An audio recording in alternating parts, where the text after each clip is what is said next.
ये कहानी है एक इंसान की जिसने 400 से भी ज्यादा दिन तक दुनिया के सबसे बड़े और बेरहम समंदर पैसिफिक ओशन में जिंदगी और मौत की जंग लड़ी। उसने वर्ल्ड रिकॉर्ड बनाया और 14 महीनों बाद जिंदा वापस भी आया।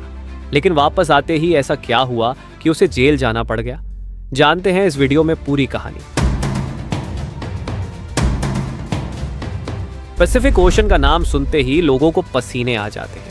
पूरी दुनिया में 71% पानी है जो 4 ओशंस में डिवाइडेड है, अटलांटिक, पैसिफिक, इंडियन और आर्कटिक।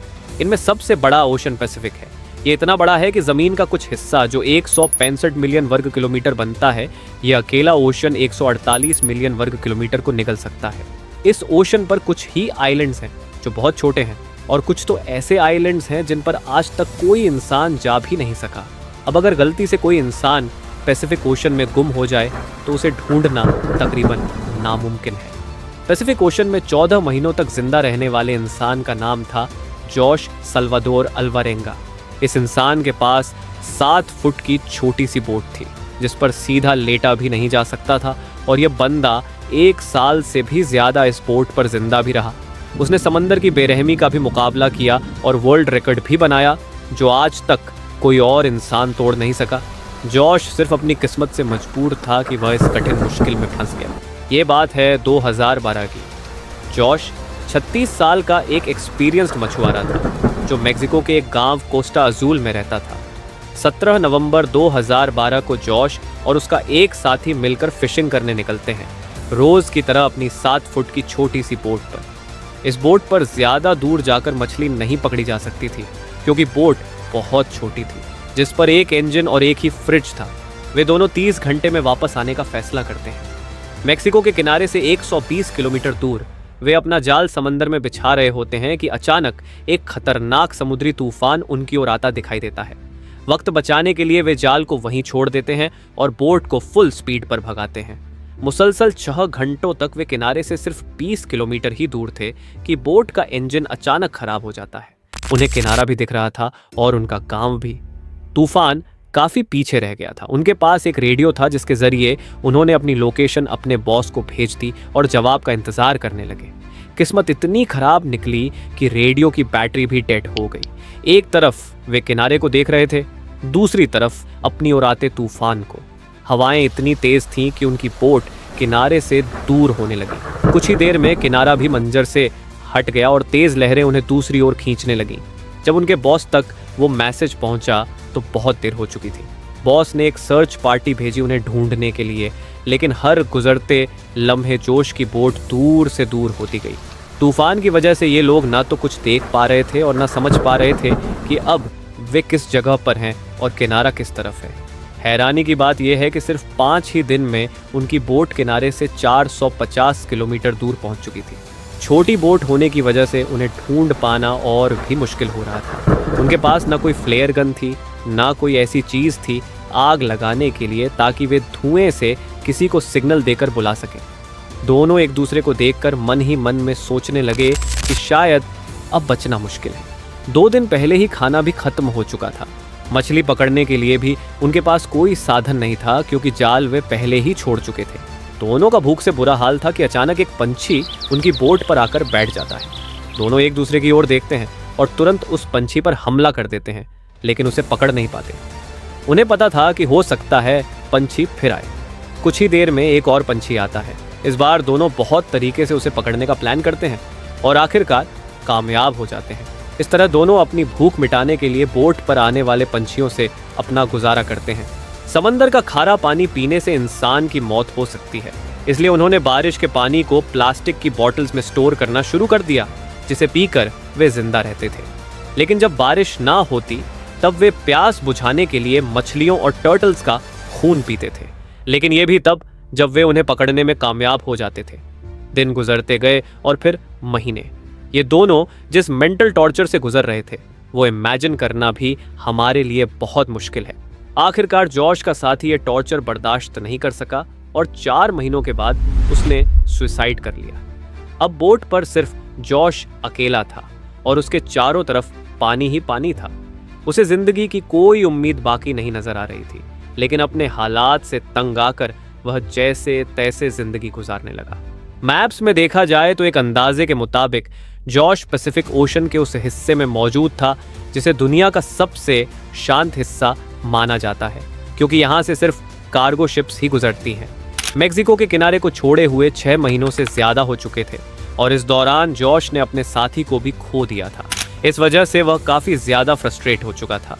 एक दिन जॉश को दूर समंदर में एक कार्गो शिप नजर आती है। पिछले 6 महीनों में ये पहली शिप थी जो उसे नजर आई थी। ये मंजर देखते ही उसमें जिंदा रहने की उम्मीद फिर से वापस आ गई। जॉश ने कार्गो शिप की तरफ हर मुमकिन इशारा करने की कोशिश की, लेकिन बदकिस्मती से शिप इतनी दूर थी कि जॉश को वो देख नहीं सके। देखते ही देखते शिप उसकी नज़रों से गायब होने लगी। वो ये सोचने लगा कि शायद मेरी किस्मत में मरना ही लिखा है।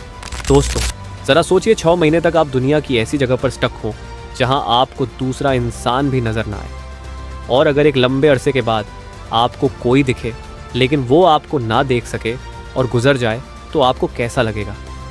11 महीनों के बाद जॉश अपनी इस छोटी सी बोट पर 8000 किलोमीटर ट्रैवल कर चुका था। उसके कपड़े भी फट चुके थे और उसके पास खुद को सनलाइट से बचाने के लिए सिर्फ एक वेस्ट ही बची थी। आखिरकार वो घड़ी आ गई जब किस्मत जॉश पर मेहरबान हुई। फाइनली 439 दिन बाद 30 जनवरी 2014 को उसने अपने आसपास नारियल तैरते हुए देखा और आसपास कुछ पंछी भी मंडरा रहे थे। ये देखकर उसे समझ आ गया कि आसपास कोई आइलैंड जरूर होगा। फिर उसने दूर एक आइलैंड देखा। उस आइलैंड तक पहुंचने के लिए उसे करीब आधे दिन का समय लगा। जैसे ही बोट उस आइलैंड के करीब पहुंची, वह बोट से जंप करके आइलैंड की ओर तैरने लगा और फाइनली महीनों गुजारने के बाद वह एक ठोस जमीन पर पहुंच गया। दरअसल इस आइलैंड को एबॉन एटॉल कहा जाता है, जो दुनिया का सबसे छोटा आइलैंड है। ये ऊपर वाले का चमत्कार ही था कि हवाओं का रुख कुछ इस तरह से उसकी बोट को मोड़ दिया कि वह इस छोटे से आइलैंड की ओर आ गया। अगर वह गलती से इस आइलैंड तक नहीं पहुंच पाता या हवाओं का रुख थोड़ा सा भी बदल जाता तो वह कभी इस आइलैंड तक नहीं पहुंच पाता। अगर वह जिंदा बच पाता तो शायद 5000 किलोमीटर दूर फिलीपाइंस के टापू को ही देख पाता। पर जॉश की किस्मत अच्छी थी कि वह एबॉन एटोल आइलैंड पर पहुंच गया। यह उसके लिए एक वरदान साबित हुआ, मानो मौत के मुंह से निकलकर उसे नई जिंदगी मिल गई हो। थोड़े एरिया का जायजा लेने के बाद उसे एक घर दिखाई दिया। कुछ देर बाद उस घर से एक इंसान निकला। करीब 14 महीने तक समुद्र में गुजारने के बाद जॉश पहली बार किसी जिंदा इंसान को देख रहा था। ये देखकर उसकी आंखों में आंसू आ गए। उसकी कहानी जानने के कुछ ही देर बाद वहां पर लोकल पुलिस पहुंच गई। जॉश ने अपनी पूरी जर्नी पुलिस वालों को बताई, लेकिन उसके बातों पर यकीन करने वाला कोई नहीं था।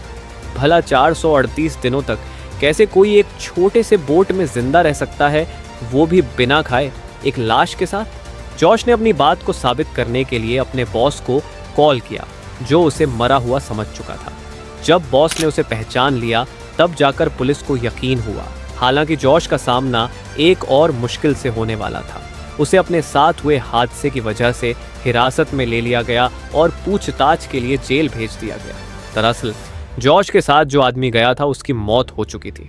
जब अथॉरिटीज को जॉश की कहानी सुनाई गई तो उन्हें शक हुआ कि शायद जॉश ने अपने साथी को मारकर उसकी लाश को समंदर में फेंक दिया होगा। यह आरोप जॉश के लिए और भी बड़ा सदमा था। 14 महीनों तक अपनी जान बचाकर समंदर से निकलने के बाद उसे अब हत्या के आरोप का सामना करना पड़ रहा था। जॉश ने लाख सफाई दी, लेकिन अथॉरिटीज ने उसकी एक न सुनी। जॉश को जेल में रखा गया और उसे अदालत में पेश किया गया, लेकिन अदालत में उसने अपनी मासूमियत साबित की और मेडिकल रिपोर्ट से भी यह साबित हो गया कि उसका साथी भूख और मानसिक यातना से मरा था, न कि जॉश के हाथों। आखिरकार जॉश को बरी कर दिया गया, लेकिन पैसिफिक ओशन में 438 दिनों तक जिंदगी और मौत की जंग लड़ने के बाद भी उसे एक और जंग का सामना करना पड़ा था। जॉश की कहानी ने दुनिया भर में तहलका मचा दिया और उसे एक हीरो की तरह देखा जाने लगा। वह व्यक्ति जो अपने इरादों से कभी हार नहीं मानता और जिसने अपनी किस्मत खुद लिखी।